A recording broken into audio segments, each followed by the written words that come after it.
Arsimi i vënë në shërbim të regjimit ishte një prej levave përmes së cilës diktatura veproi dhe siguroi jetëgjatësinë e saj në Shqipëri.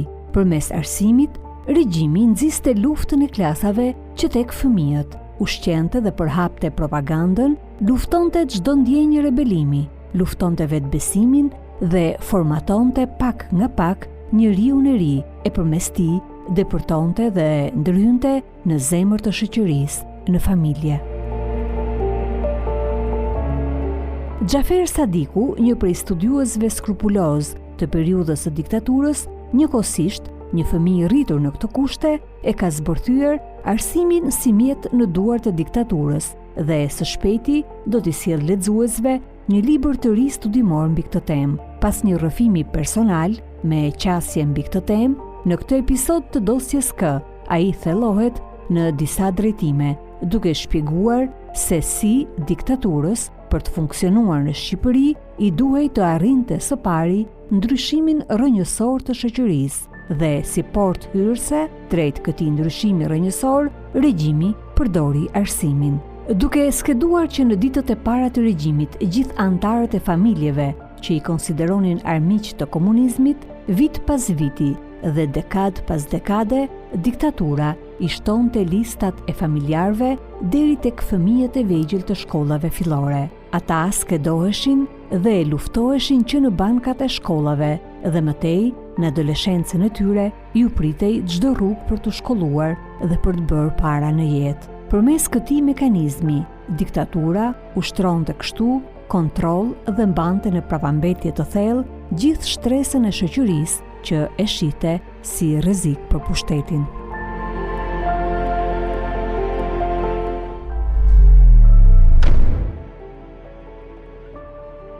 Marrja e pushtetit prej komunistëve në fund të luftës së dytë botërore në Shqipëri u shoqërua me një varg masash terrori dhe dhune. Përmes tyre, regjimi komunist nënshtroi veriun e vendit, një popullsi e lidhur ngushtë me traditat që binin ndesh me ideologjinë e re. Paralelisht, eliminoi intelektualët dhe shtresën e pasur të popullsisë, të cilët i shihte si rrezik për pushtetin dhe në fund të viteve 50 nisi të aplikoj një plan më të gjerë dhe të strukturuar përmes të cilit ta mbante pushtetin sa më gjatë për dekada me radhë. Në këtë plan të mirë strukturuar ishte edhe përdorimi i arsimit për ndryshimin rrënjësor të shoqërisë shqiptare. Ai nuk donte thjesht të merrte ta ushtonte pushtetin sepse këtë mund ta bënte. Dhe siç e bëri në vitet e para që e bëri dhe nëpërmjet atyre që i kishte goditur. Por ai do ndryshonte shoqërinë, se shoqëria nëse ndryshon një herë ti nuk e ndryshon dot më pastaj. Dhe ai e ndryshoi shoqërinë, si e ndryshoi që në fillim caktoi persona të besuar që studiuan shoqërinë se si ishin zakonet. Si të futesh, se ishin pak, si të futeshin. Atëherë u thanë, agitatorët që quheshin. Agitatorët të futeshin në popull, ku kishte dasma, ku kishte vdekje. Se si vinin gratë në dasma, në vdekje, në këto çfarë thoshin, çfarë bisedonin. Kur bisedonin, këta të fusin propagandën e tyre. Që këto zakone s'na bëjnë, nuk është mirë kështu, do bëjmë kështu, edhe këtë e bën, janë raporte të Komitetit Qendror të Partisë Punës së Shqipërisë. Edhe këtë e bën në vitet e para, e bën në këtë mënyrë. Synimi ishte familja, sepse traditat e hershme mbanin në këmbë një moral të shëndosh dhe përmes tyre familja ishte e fortë. Për ta dobësuar familjen si koncept, regjimi implementoi qindra aksione kundër traditave që i quante të prapambetura, por që në thelb lidheshin me pronën, moralin dhe fenë. Si hap të parë, regjimi ndërmori një sulm frontal ndaj familjeve të mëdha dhe me influencë, duke ju marrë pronat, duke i dobësuar lidhjet mes tyre dhe influencën që kishin në zonat ku jetonin, duke i burgosur burrat dhe më pas duke luftuar edhe gratë, pleqt dhe fëmijët në përkampe internimesh dhe përmes një lufte të pandërprerë klasore. Të njëjtën strategji vijuan me familjet e pasura dhe intelektuale, dobësimi i tyre dhe izolimi plot i siguronte regjimit terren për të indoktrinuar në qetësi pjesën tjetër të popullit. shpërbën familjet e mëdha. Familjet e mëdha që ishin Belera, Gallaça, ishin këto të tjerë, i shpërbën në fillim fare nëpërmjet reformës se u morën tokat. U morën tokat i futën në burgje. I futën në burgje meshkujt. Mbetën gratë, mbetën kalamajt. U shpërbën si familje. Pastaj eri familje të tjera, që ishte si familja e gjyshit tim, që ishin familje e këtij lloji. Goditi këtu, duke i lënë të varfër, duke izoluar, ishte izolim politik. Nuk do vinte, po të vinja atje të unë 50 vjetë në familjen tim, s'ka shkelur njeri 40 vjetë motra e babait. 3 orë larg e kishte shtëpi, nuk vinte. E studioi shoqërinë. Futi njerëzit e vet. Futi luftën e klasa, i terrorizoi. Nuk dilje dot nga shtëpia, se sa dilje nga shtëpia, thoshte kulak. Thoshte fshinjin që e kishte aty, thoshte kulak. Të dilin vinin dritarë dhe godisin në xhama, thyenin xhamat kulak. Fijoj e vajzën ose djalin ashtu me një sa me një veshjet, ishte fijuar në X vend, vinin e i thoshin, pa ish kulak, si jepti vajzën atje, ose si e merti bijin e kulakut. Studiuesi Xhafer Sadiku, në analizën e tij, vendos si krye arkitekt të këtij mega aksioni rënues diktatorin Enver Hoxha. Kush i bënte këto? Koka gjithë atyre ka qenë Enver Hoxha. Ka qenë Enver Hoxha. Jo rastësisht.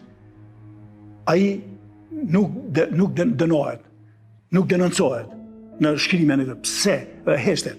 Heshtet si fazë të parë për ta rehabilituar prapë. Sepse ai mban bashkuar këta, i bashkon vesi. Krimet që kanë bërë në kohën e komunizmit nuk është gjë krimi se më kanë arrestuar mua baban dhe kanë ndruar 15 vjet. Agitacion propagandë. Jo, nuk është ajo. Është krimi që ka bërë ndaj meje. Se ndaj babait e legjitimonin në një farë forme sepse po ke bërë vepër penale ti dhe ne kemi në kod veprën penale. Po fëmijët çfarë bën? Po gratë çfarë bën? Po plakat çfarë bën? Plakat e belerëve të Kërcyrës, e shoqja Islam Beut, të Muhamet Bej Kërcyrës, që kishte mbrojtur Shqipërinë në 1919 në konferencën e Versajës. Ka ta ndisë rrugë. Bia e Muhamet Bej Kërcyrës u ka ta ndisë fshinte pazari, ishte vetëm 18 vjeç. Fshinte pazarin e Kërcyrës, dhe tallën e bie Beut, dhe tallën, çfarë si punonin? Ishte vetëm 18 vjeç. Shega Kërcyra. Me mira vajza, me mira gra, me mira pleq. Hajde se pleqët e kanë kaluar një jetë, tek e fundit fare dhe bëjmë dhe gabime gjatë rrugës, gjatë jetës. Po fëmijët, çfarë gabime shbën? Ky terror, që këta i thonë luftë e klasave, jo luftë klasa, se s'ka pas klasa, një klasë ka pasur. Klasa e Partisë Punës Shqipërisë dhe klasa e burokracisë partijake. Ajo klasë, që dhunonte të tjerët, ja ku i ke sot. Siç thekson historiani Xhafer Sadiku, shkatërrimi i çdo elementi perëndimor, sidomos në arsim, ka edhe një shpjegim psikologjik që lidhet me vetë diktatorin dhe udhëheqësit e tjerë komunist përreth tij.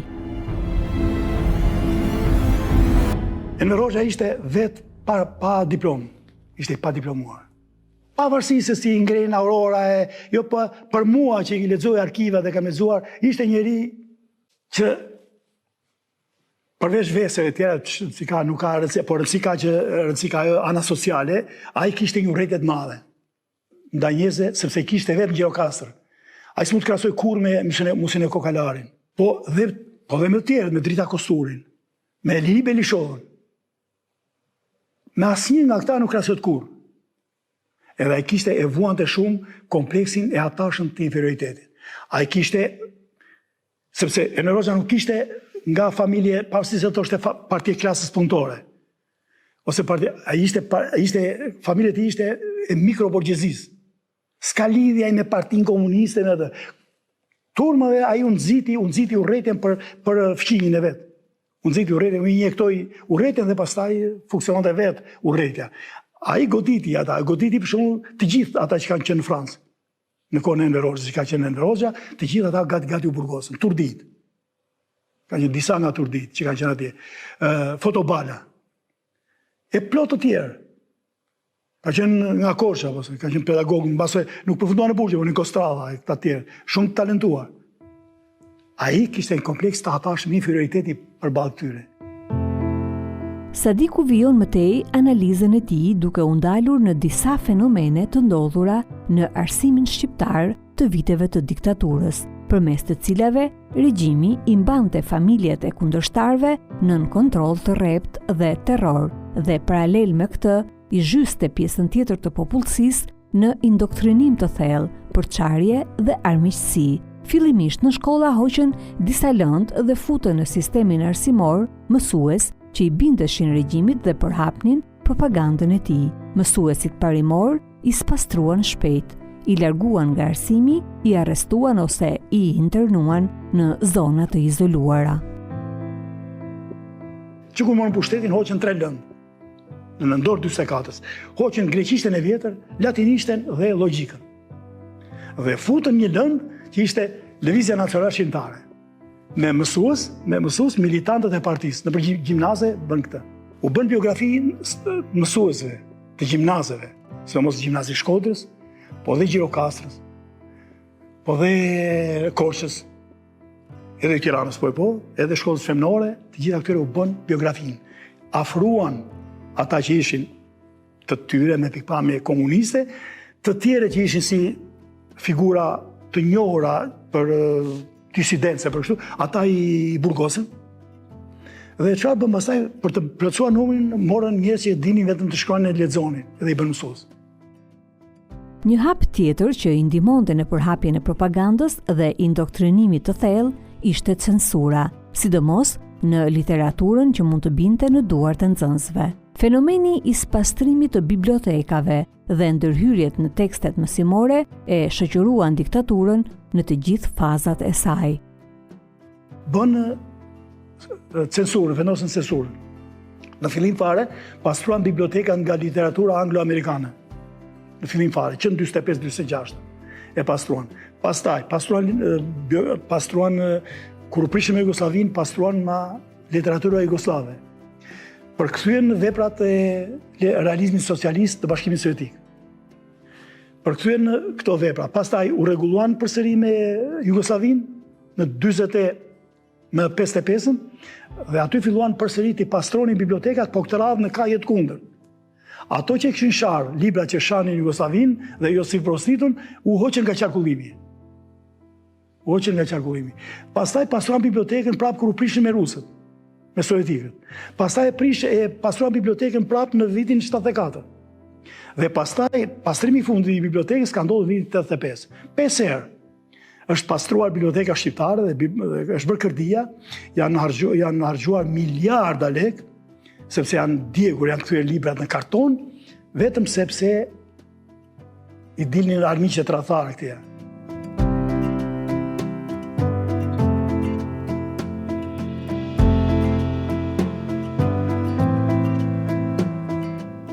Letërsinë, realizmit socialist, e ktheu në pamflete politike. Letërsinë. E ktheu kundër fesë, e ktheu në vitin 66 që u bë ajo konflikti që kishin këta shkrimtarët e rinj, që kishin me këta të vjetrit. Hoqën këta të vjetrit, edhe hyn këta të rinj në letërsinë, në antologjinë e letërsisë. Unë kam qenë në shkollë në atë periudhë, kam qenë 8 vjeçare që ishte, dhe Lejfeni, na u bë një personazh në Lejfeni. Lejfeni, këtu Lejfeni atje. Ose si një nga Skrapari, ishte një fshatar nga Skrapari pa sy, ai pa fare pa sy dhe bënte nga 2 norma. Ose një çoban dhish kishte bërë planin e realizonte nga një dhi bënte 150 litra qumësht. Ose një shofer punonte për shekullin e 21. Figura qesharake që ishin alogjike, që nuk kishin as i bazë fare. Edhe në luftën kundër fesë, në fund të viteve 60, regjimi angazhoi gjithë sistemin arsimor të vendit, duke propaganduar këtë luftë si një kërkesë që vinte nga vetë populli dhe duke synuar të shuante besimin fetar në zemrat e fëmijëve që në fazat e hershme të jetës shkollore. Ka bërë luftën kundër fesë, ka mobilizuar mësuesit, kanë prishur objektet e kisha dhe xhamit, kanë prishur objekte që janë objekte ishte me lekë, do vlerësohet për posto të tjera, e lëm anën shpirtërore të tjera. Po marrim anën materiale. Këto janë lekë, librat, qindra mira vëllime, janë djegur, janë me lek, një album, sa lek bën një album cilësor, që ishte atër albumet e luftës, albumet e ushtrisë, vetëm se ishte figura dhe me që të Kadri Zbritur Peri, ja stresuan gjitha. Shkrimtarët, futën buri, u vranë. Përse? Për poezi. Qa është poezia ndjej? Pse këndonte një vajza, ajo se një lule, një kuljun. Për çfarë? Këta. Dhe këta flisin në emrin tonë, në emrin e popullit. Edhe dënimin ku ta bënde në emrin e popullit. Pra tërë sistemin asimor. Ai e vuri nën kontroll. Ishte fundi i viteve 60. Pothuajse gjithë skenari diabolik ishte realizuar me përpikmëri, deri tek rrënimi përfundimtar i besimeve fetare. Por edhe atëherë, kur vetë komunistët mendonin se betejat kishin përfunduar, se çdo element që mund ta rrezikonte diktaturën e proletariatit ishte eliminuar, diktatori dhe shpura e tij thanë jo, lufta duhet të vijonte. Ndaj kujt?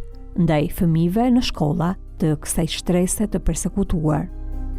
Në vitin 66 atë ishin disa të rinj që mbaruan shkollat, siç ishte Agimero e ndonjë tjetër, të cilët pedagogë universiteti që ngrinë zënore, po tani klasa skemi. Kolektivizimin e bëm, industrializimin e bëm, klasa shoqërore skemi, ç'kuptim ka luftë klasa? S'ka kuptim. Logjika atyre. Çfarë ishte partia? Enver Hoxha, Spiro Koleka, Gogonushi, e ca ignorantë të tjerë të këtij lloji që janë përverbjal në ignorancën e tyre. Ti çfarë bën ata? Thanë kemi mbeturinat e klasave të përmirësa, kush ishin mbeturinat e klasave të përmirësa? Fëmijët tanë nga 6 vjeç. Nga 5 vjeç. Studiuesi Xhafer Sadiku ndalet në këtë argument duke shpjeguar se në lupën e sigurimit të shtetit nuk do të shpëtonin as fëmijët e këtyre familjeve që regjimi i cilësonte armiq. Janë 52 kategori të skeduara si kontingjent potencialisht armik. Nga ku pritet të dilte armiku i klasës. Armiku.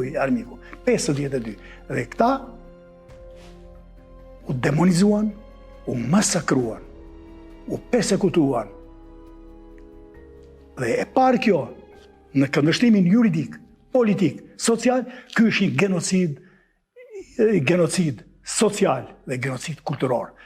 Mira familje shqiptare, pa faj fare, janë lënë në prapambetje kulturore vetëm nëpërmjet këtij mekanizmi kaq kriminal të ndjekur nga Partia e Punës dhe nga Enver Hoxha. Vetëm në vitin 87, mos qesh e gabuar, në vitin 1987 kontingjentet të hapura, të regjistruar nga sigurimi i shtetit, si kontingjentet të hapura, që ndiqej nga masat, nga vija masave që quhesh, ishin 67.000 gati.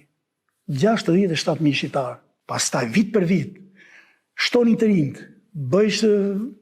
vajza ime ishte 7 vjeç, kur ra regjimi komunist. I thoshin kulake. Po kështu biri tim, ishte 5 vjeç. Dhe 4 breza, gjyshi, babaj, unë, fëmijët e mi. 4 breza. Kjo parti, këta. Të gjitha këto mekanizma, në dukje absurde dhe të palogjikshme, ishin në të vërtet të mirë menduara dhe kishin vendin e tyre të përcaktuar në makinerinë e përbindshme të diktaturës. Përmes tyre, regjimi nxiste luftën klasore dhe urrëtitjen mes shqiptarëve e përmes urrëtitjes forconte kontrollin, duke e bërë kështu të funksiononte në perfeksion diktaturën. Funksiononte sistemi sepse i funksiononte urrëtitja. Urrëtitja për tjetrin e mbante pushtet. Lufta që populli do bënte midis njëri tjetrit në emër gjatë të luftës klasave, atë mbante pushtet, se ishte ai që nxiste. Pavarësisht se thoshin popull dhe ai kishte shkarkuar në këtë formë, thoshte ujë delikulluar, thoshte ande nga çezma lart, nga burimi, por turbulloi poshtë. Në fakt, ai ujë ishte i qelbur që në fillim që nga dilte. Ishte ai frymëzuesi. Ai nuk rinte njerëzit të martoheshin. Ai thoshte të mos marrë bie një komunistit marr bie një komunistit, thoshte nuk duhet marrë, thoshte ose oficeri, po i specifikon. S'duhet marrë vajzën e një kulaku. E kundërta ishte e vërtetë. Vajzat e komunistët donin martoheshin me bitë kulakëve, se ishin të bamshë dhe të bukur. Por këtë interesante se ishte tip deri këtu, do imagjinoj deri këtu se si ndante ai Po të lexoni ato arkivat, se veprat i rregullon me Spiro Dede. Jo, arkivat. Aty tregon fytyrën e tij të vërtet, se kush janë ata, se kush kanë qenë. I fjalor i varfër, i naçim të mëdhej, pa asnjë faj. Persekutonte fëmijët.